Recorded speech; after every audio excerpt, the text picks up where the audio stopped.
Now we turn to the hardest philosopher we're going to read in this course. Today we turn to Immanuel Kant, who offers a different account of why we have a categorical duty to respect the dignity of persons and not to use people as means merely, even for good ends. Kant excelled at the University of Königsberg at the age of 16. At the age of 31, he got his first job as an unsalaried lecturer paid on commission based on the number of students who showed up at his lectures. This is a sensible system that Harvard would do well to consider.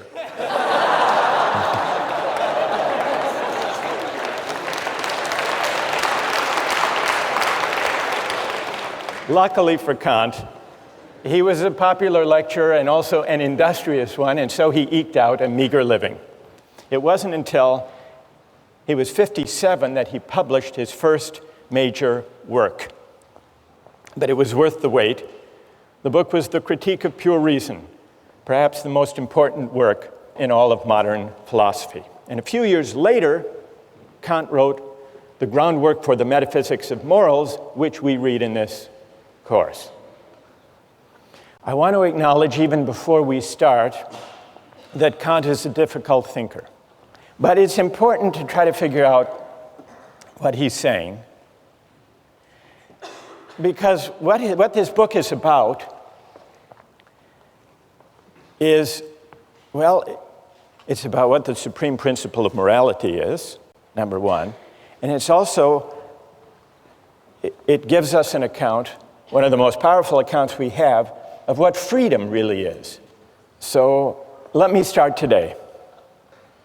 Kant rejects utilitarianism. He thinks that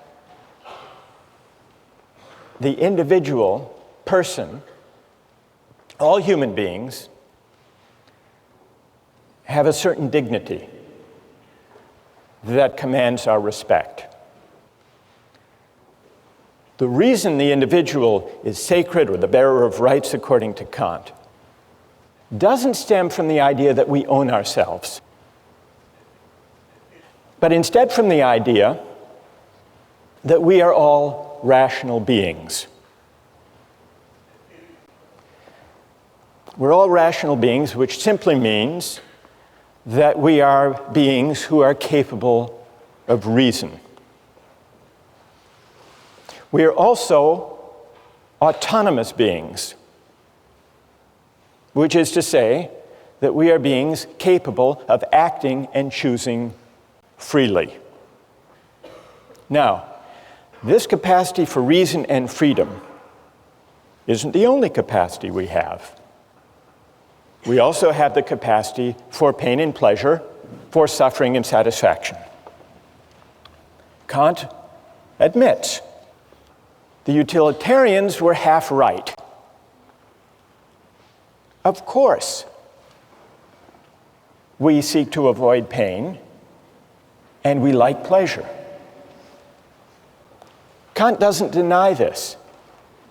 What he does deny is Bentham's claim that pain and pleasure are our sovereign masters. He thinks that's wrong. Kant thinks that it's our rational capacity that makes us distinctive, that makes us special, that sets us apart from and above mere animal existence. It makes us something more than just physical creatures with appetites. Now, we often think of freedom as simply consisting in doing what we want, or in the absence of obstacles to getting what we want. That's one way of thinking about freedom. But this isn't Kant's idea of freedom. Kant has a more stringent, demanding notion of what it means to be free. And though it's stringent and demanding, if you think it through, it's actually pretty persuasive. Kant reasons as follows. When we, like animals, seek after pleasure or the satisfaction of our desires or the avoidance of pain, when we do that, we aren't really acting freely. Why not? We're really acting as the slaves of those appetites and impulses. I didn't choose this particular hunger or that particular appetite. And so when I act to satisfy it, I'm just acting according to natural necessity. And for Kant, freedom is the opposite of necessity. There was an advertising slogan for the soft drink Sprite a few years ago. The slogan was, "Obey your thirst." There's a Kantian insight buried in that Sprite advertising slogan. That, in a way, is Kant's point. When you go for Sprite or Pepsi, you might think that you're choosing freely, Sprite versus Pepsi, but you're actually obeying something, a thirst, or maybe a desire manufactured or massaged by advertising. You're obeying a prompting that you yourself haven't chosen or created. And here, it's worth noticing Kant's specially demanding idea of freedom. What way of acting, how can my will be determined if not by the promptings of nature or my hunger or my appetite or my desires? Kant's answer, to act freely, is to act autonomously. And to act autonomously is to act according to a law that I give myself, not according to the physical laws of nature or to the laws of cause and effect, which include my desire to eat or to drink or to choose this food in a restaurant over that. Now, what is the opposite? What is the opposite of autonomy? For Kant, he invents a special term to describe the opposite of autonomy. Heteronomy is the opposite of autonomy. When I act heteronomously, I'm acting according to an inclination or a desire that I haven't chosen for myself. So freedom as autonomy is the specially stringent idea that Kant insists on. Now, why is autonomy the opposite of acting heteronomously or according to the dictates of nature? Kant's point is that nature is governed by laws of cause and effect, for example. Suppose you drop a billiard ball. It falls to the ground. We wouldn't say the billiard ball is acting freely. Why not? It's acting according to the law of nature, according to the laws of cause and effect, the law of gravity. And just as he has an unusually demanding and stringent conception of freedom, freedom as autonomy, he also has a demanding conception of morality. To act freely is not to choose the best means to a given end. It's to choose the end itself for its own sake. And that's something that human beings can do and that billiard balls can't. Insofar as we act on inclination or pursue pleasure, we act as means to the realization of ends given outside us. We are instruments rather than authors of the purposes we pursue. That's the heteronymous determination of the will. On the other hand, insofar as we act autonomously, according to a law we give ourselves, we do something for its own sake, as an end in itself. When we act autonomously, we cease to be instruments to purposes given outside us. We become, or we can come to think of ourselves, as ends in ourselves. This capacity to act freely, Kant tells us, is what gives human life its special dignity. Respecting human dignity means regarding persons not just as means, but also as ends in themselves. And this is why it's wrong to use people for the sake of other people's well-being or happiness. This is the real reason, Kant says, that utilitarianism goes wrong. This is the reason it's important to respect the dignity of persons and to uphold their rights. So even if there are cases, remember John Stuart Mill said, well, in the long run, if we uphold justice and respect the dignity of persons, we will maximize human happiness. What would Kant's answer be to that? What would his answer be? Even if that were true, even if the calculus worked out that way, even if you shouldn't throw the Christians to the lions because in the long run, fear will spread, the overall utility will decline. The utilitarian would be upholding justice and rights and respect for persons for the wrong reason, for a purely contingent reason, for an instrumental reason. It would still be using people, even where the calculus works out for the best in the long run, it would still be using people as means rather than respecting them as ends in themselves. So, that's Kant's idea of freedom as autonomy, and you can begin to see how it's connected to his idea of morality. But we still have to answer one more question.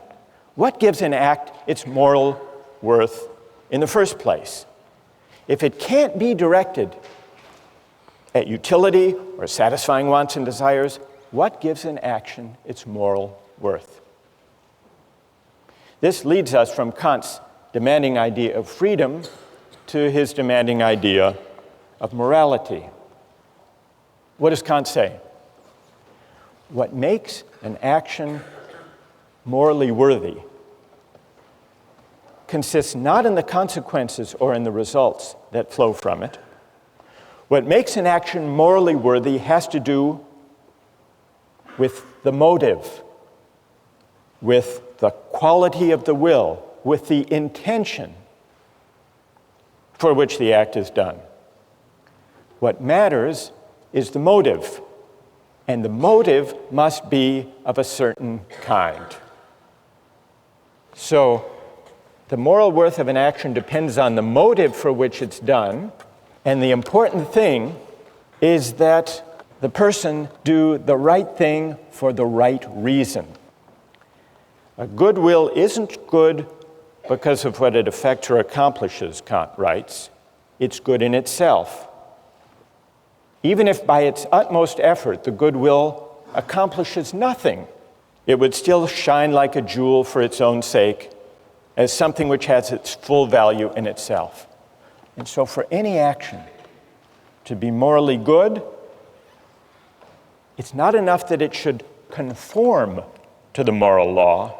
It must also be done for the sake of the moral law.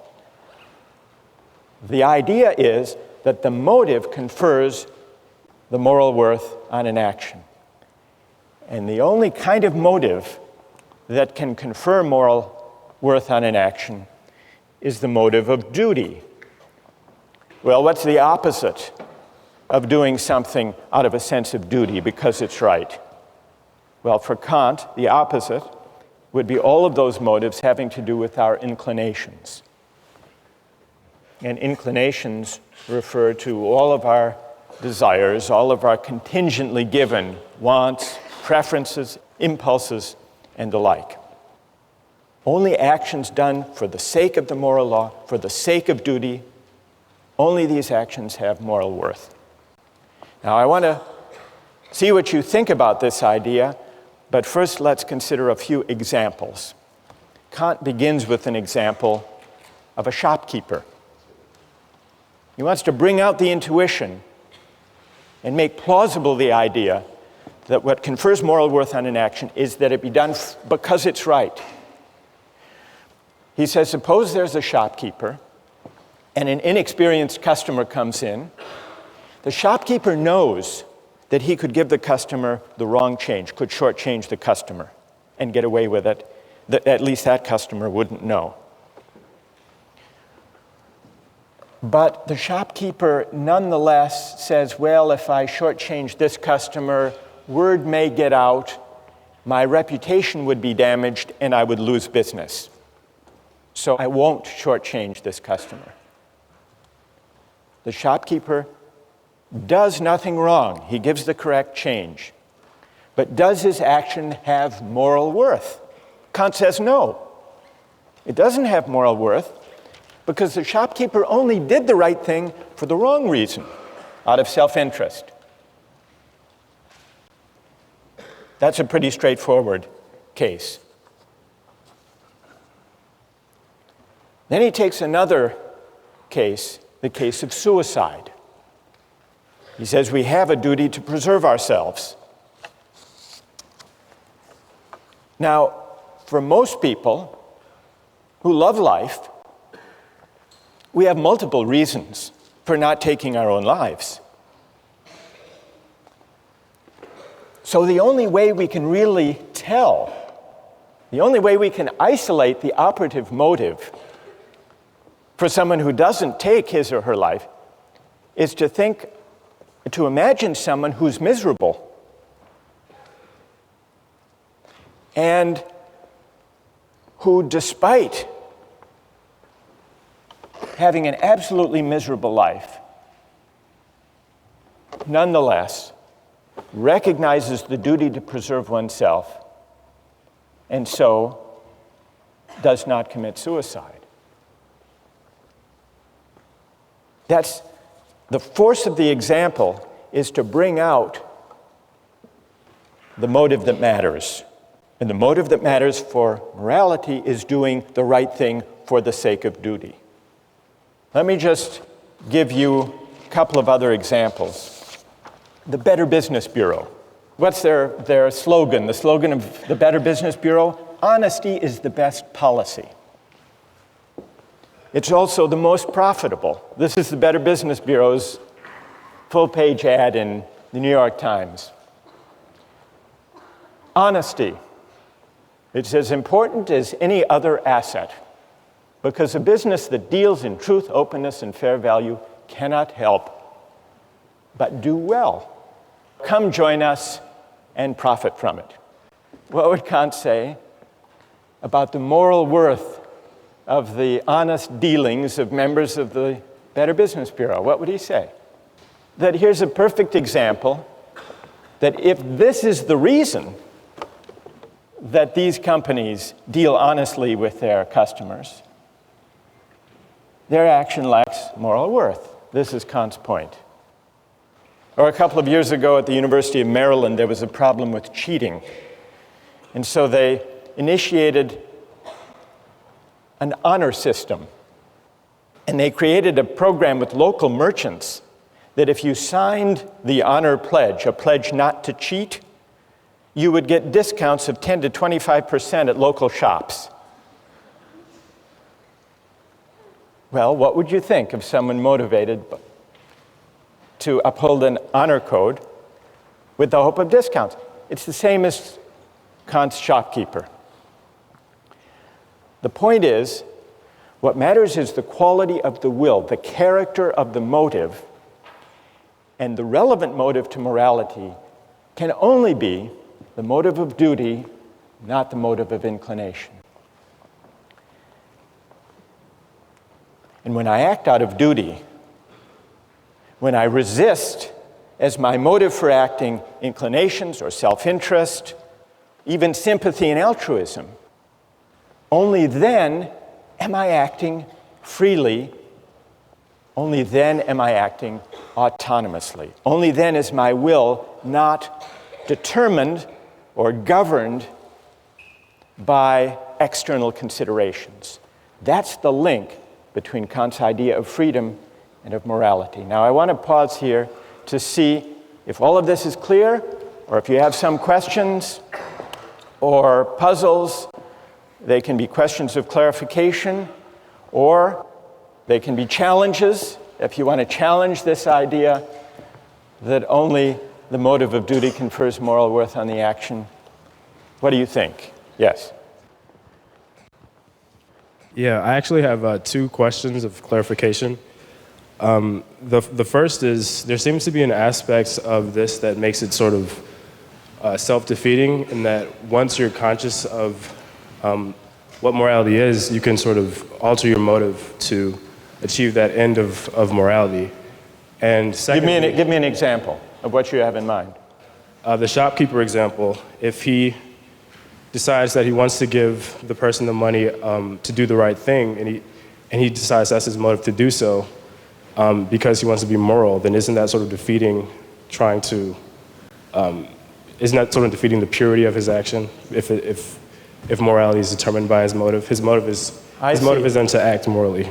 So you're imagining a case not of the purely selfish calculating shopkeeper, but of one who says, well, he may consider shortchanging the customer, but then he says, not, well, my reputation might suffer if word gets out, but instead he says, actually, I would like to be the kind of honest person who gives the right change to customers simply because it's the right thing to do. Or simply because I want to be moral. Because I want to be moral. I want to be a good person. And so I'm going to conform all of my actions to what morality requires.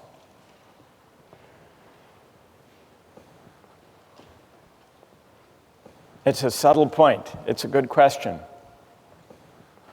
Kant does acknowledge, you're pressing Kant on an important point here. Kant does say there has to be some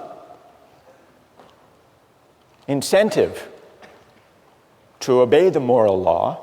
It can't be a self-interested incentive. That would defeat it by definition. So he speaks of a different kind of incentive from an inclination. He speaks of reverence for the moral law. So if that shopkeeper says, I want to develop a reverence for the moral law, and so I'm going to act, and so I'm going to do the right thing, then I think he's there. He's there as far as Kant's concerned. Because he's formed his motive, his will is conforming to the moral law once he sees the importance of it. So it would count. It would count. All right, and then secondly, very quickly, what stops morality from becoming completely objective in this point? What stops morality from becoming completely subjective? Yeah, like how can, if morality is completely determined by your morals, then how can you apply this, or how can it be enforced? That's also a great question. What's your name? My name is Amadi. Amadi? Yeah. All right. If acting morally means acting according to a moral law out of duty, and if it's also to act freely in the sense of autonomously, it must mean that I'm acting according to a law that I give myself. That's what it means to act autonomously. Amadi is right about that. But that does raise a really interesting question. If acting autonomously means acting according to a law I give myself, that's how I escape the chain of cause and effect and the laws of nature. What's to guarantee that the law I give myself when I'm acting out of duty is the same as the law that Amadi is giving himself, and that each of you gives yourselves. Well, here's the question. How many moral laws, from Kant's point of view, are there in this room? Are there 1,000 or is there one? He thinks there's one, which in a way does go back to this question, all right, what is the moral law? What does it tell us? So what guarantees? It sounds like it to act autonomously is to act according to one's conscience, according to a law one gives oneself.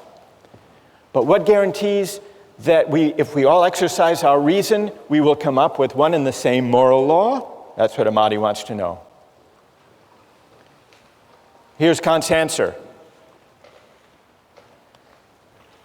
The reason that leads us to the law we give ourselves as autonomous beings is a reason, it's a kind of practical reason that we share as human beings. It's not idiosyncratic. The reason we need to respect the dignity of persons is that we're all rational beings. We all have the capacity for reason, and it's the exercise of that capacity for reason which exists undifferentiated in all of us that makes us worthy of dignity, all of us, and since it's the same capacity for reason, unqualified by particular autobiographies and life circumstances. It's the same universal capacity for reason that delivers the moral law. It turns out that to act autonomously is to act according to a law we give ourselves, exercising our reason, but it's the reason we share with everyone as rational beings, not the particular reasons we have given our upbringings, our particular values, our particular interests. It's pure practical reason in Kant's terms, which legislates a priori, regardless of any particular contingent or empirical ends. Well, what moral law would that kind of reason deliver? What is its content? To answer that question, you have to read the groundwork, and we'll continue with that question next time.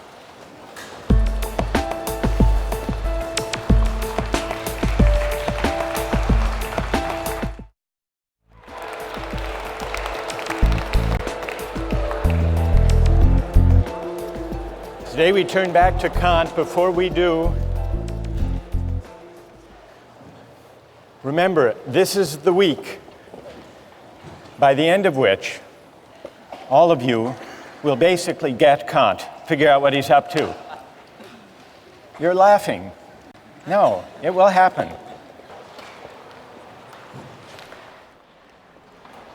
Kant's groundwork is about two big questions. First, what is the supreme principle of morality? Second, how is freedom possible? Two big questions. Now, one way of making your way through this dense philosophical book is to bear in mind a set of oppositions or contrasts or dualisms that are related. Today I'd like to talk about them. Today we're going to answer the question, what, according to Kant, is the supreme principle of morality? And in answering that question, in working our way up to Kant's answer to that question, it will help to bear in mind three contrasts or dualisms that Kant sets out. The first, you'll remember, had to do with the motive according to which we act.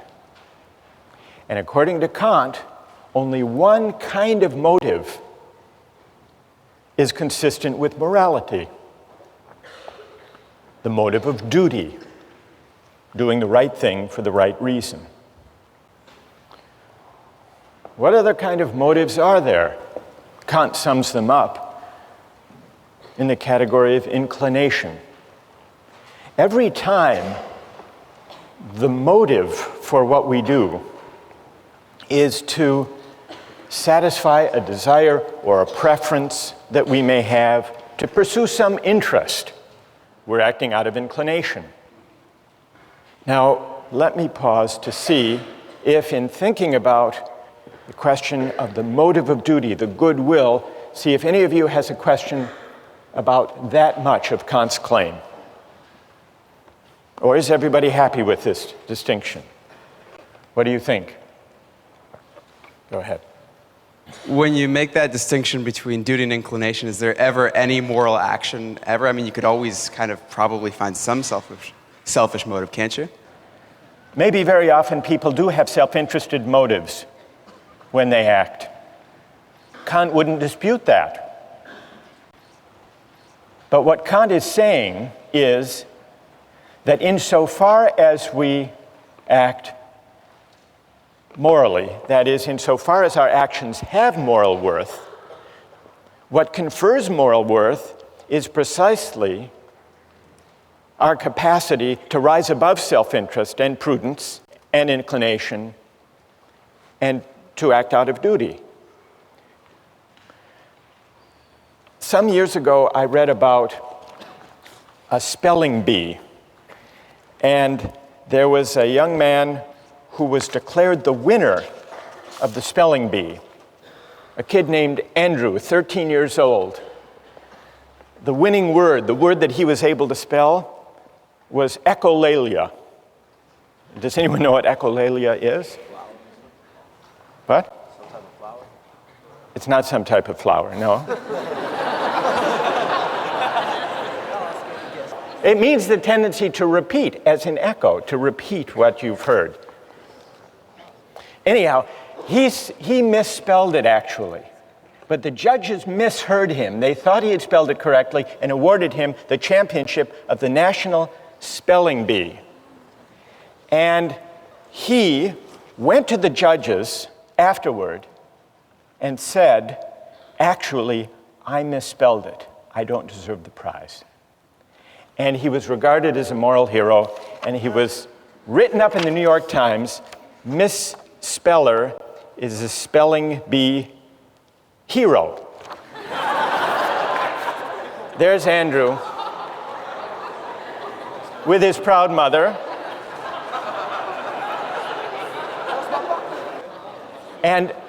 But when he was interviewed afterwards, listen to this, when he was interviewed afterwards, he said, quote, "The judges said I had a lot of integrity," but then he added that part of his motive was, quote, "I didn't want to feel like a slime."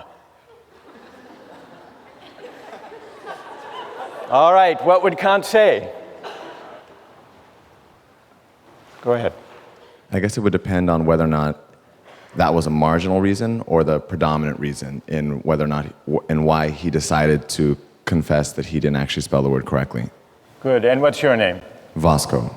That's very interesting. Is there anyone else who has a view about this? Does this show that Kant's principle is too stringent, too demanding? What would Kant say about this? Yes. I think that Kant actually says that it is the pure motivation that comes out of duty which gives the action moral worth. So it's like, for example, in this case, he might have more than one motive. He might have the motive of not feeling like a slime, and he might have the motive of doing the right thing for in and of itself, out of duty. And so, while there's more than one motivation going on there, does not mean that the action is devoid of moral worth just because he has one other motive. So, because the motive which involves duty is what gives it the moral worth. Good, and what's your name? Judith. Well, Judith, I think that your account actually is true to Kant. It's fine to have sentiments and feelings that support doing the right thing, provided they don't provide the reason for acting. Yeah. So I think Judith actually has mounted a pretty good defense of Kant on this question of the motive of duty. Thank you. Now, let's go back to the three contrasts. It's clear at least what Kant means when he says that for an action to have moral worth, it must be done for the sake of duty, not out of inclination. But as we began to see last time, there's a connection between Kant's stringent notion of morality and his specially demanding understanding of freedom. And that leads us to the second contrast, the link between morality and freedom. The second contrast describes two different ways that my will can be determined, autonomously and heteronomously. And according to Kant, I'm only free when my will is determined autonomously, which means what? According to a law that I give myself. We must be capable, if we're capable of freedom as autonomy, we must be capable of acting according not to a law that's given or imposed on us, but according to a law we give ourselves. But where could such a law come from? A law that we give ourselves? Reason. If reason determines my will, then the will becomes the power to choose independent of the dictates of nature or inclination or circumstance. So, connected with Kant's demanding notions of morality and freedom is a specially demanding notion of reason. Well, how can reason determine the will? There are two ways, and this leads to the third contrast. Kant says there are two different commands of reason. And a command of reason, Kant calls an imperative. An imperative is simply an ought. One kind of imperative, perhaps the most familiar kind, is a hypothetical imperative. Hypothetical imperatives use instrumental reason. If you want X, then do Y. It's means ends reasoning. If you want a good business reputation, then don't shortchange your customers, word may get out. That's a hypothetical imperative. If the action would be good solely as a means to something else, Kant writes the imperative is hypothetical. If the action is represented as good in itself, and therefore as necessary for a will which of itself accords with reason, then the imperative is categorical. That's the difference between a categorical imperative and a hypothetical one. A categorical imperative commands categorically, which just means without reference to or dependence on any further purpose. And so you see the connection among these three parallel contrasts. To be free in the sense of autonomous requires that I act not out of a hypothetical imperative, but out of a categorical imperative. And so you see, by these three contrasts, Kant reasons his way, brings us up to his derivation of the categorical imperative. Well, this leaves us one big question. What is the categorical imperative? What is the supreme principle of morality? What does it command of us? Kant gives three versions, three formulations of the categorical imperative. I want to mention two and then see what you think of them. The first version, the first formula, he calls the formula of the universal law. Act only on that maxim whereby you can at the same time will that it should become a universal law. And by maxim, what does Kant mean? He means a rule that explains the reason for what you're doing, a principle. For example, promise keeping. Suppose I need money, I need $100 desperately, and I know I can't pay it back anytime soon. I come to you and make you a promise, a false promise, one I know I can't keep. Please give me $100 today, lend me the money, I will repay you next week. Is that consistent with the categorical imperative, that false promise? Kant says no. And the test, the way we can determine that the false promise is at odds with the categorical imperative is try to universalize it. Universalize the maxim upon which you're about to act. If everybody made false promises when they needed money, then nobody would believe those promises. There would be no such thing as a promise. And so there would be a contradiction. The maxim, universalized, would undermine itself. That's the test. That's how we can know that the false promise is wrong.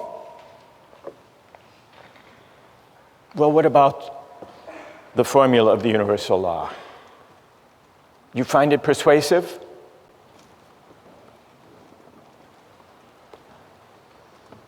What do you think? Go ahead. I have a question about the difference between categoricalism and a hypothesis that if you're going to between categorical and hypothetical yeah. imperatives. Right.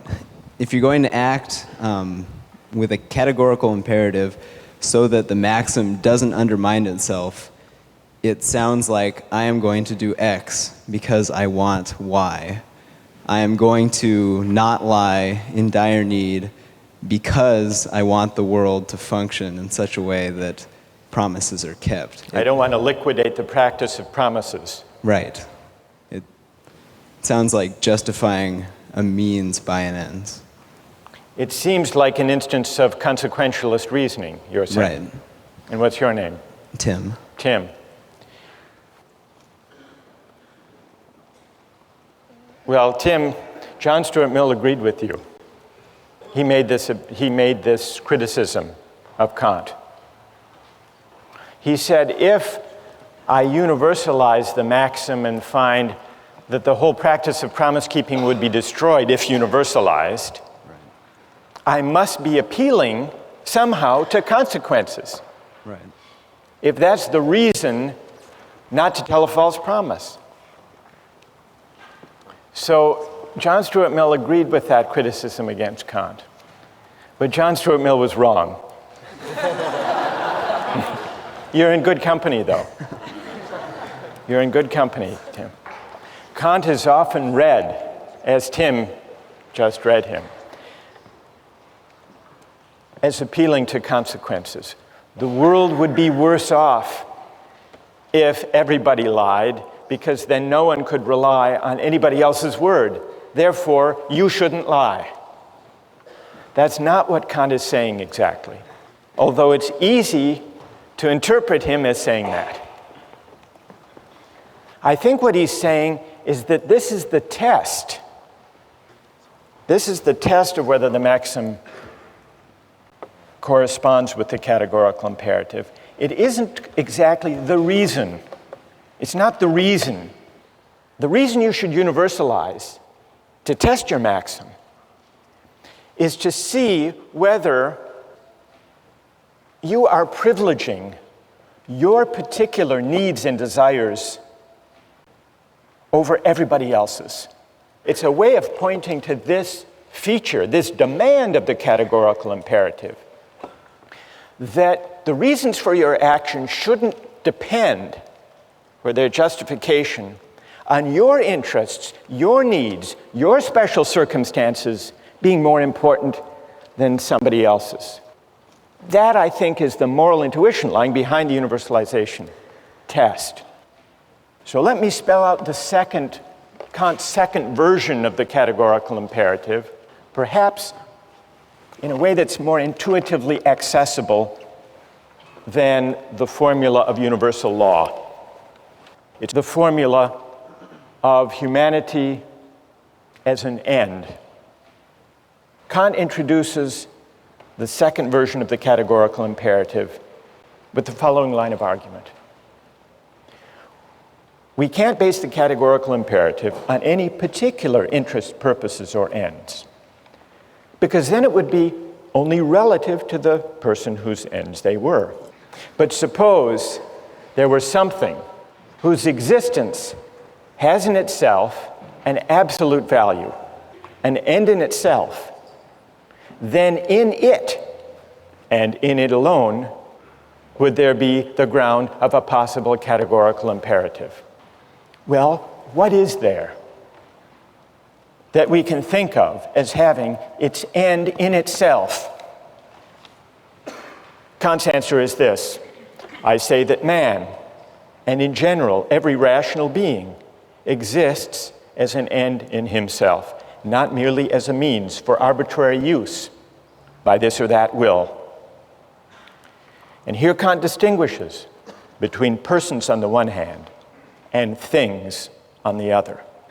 Rational beings are persons. They don't just have a relative value for us, but if anything they have an absolute value, an intrinsic value. That is, rational beings have dignity. They're worthy of reverence and respect.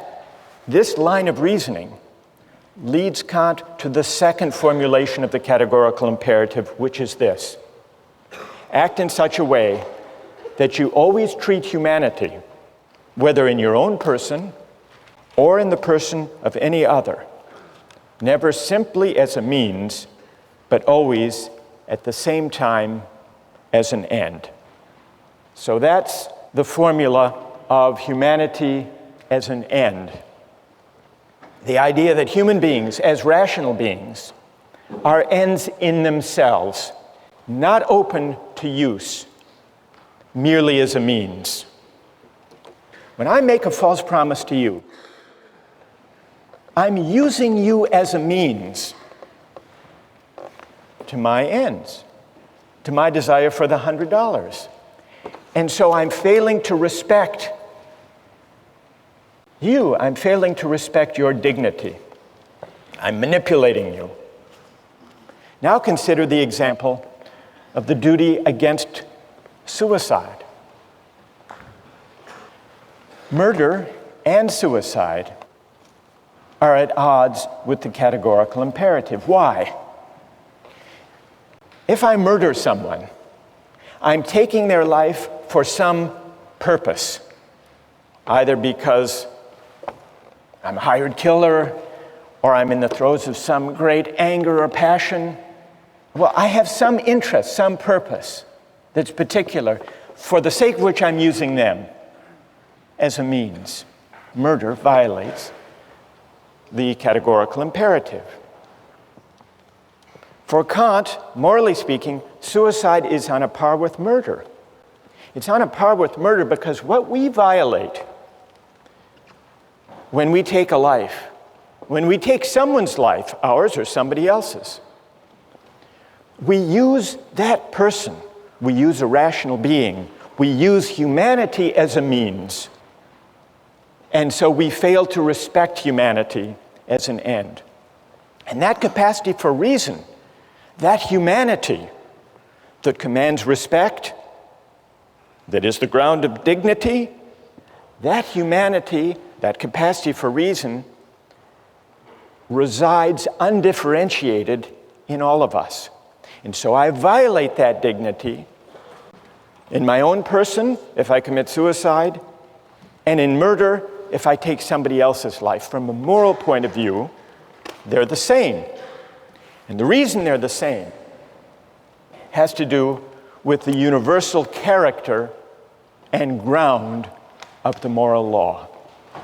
The reason that we have to respect the dignity of other people, has not to do with anything in particular about them. And so respect, Kantian respect, is unlike love in this way. It's unlike sympathy. It's unlike solidarity or fellow feeling or altruism. Because love and those other particular virtues or reasons for caring about other people have to do with who they are in particular. But respect for Kant, respect is respect for humanity, which is universal, for a rational capacity, which is universal. And that's why violating it, in my own case, is as objectionable as violating it in the case of any other. Questions or objections?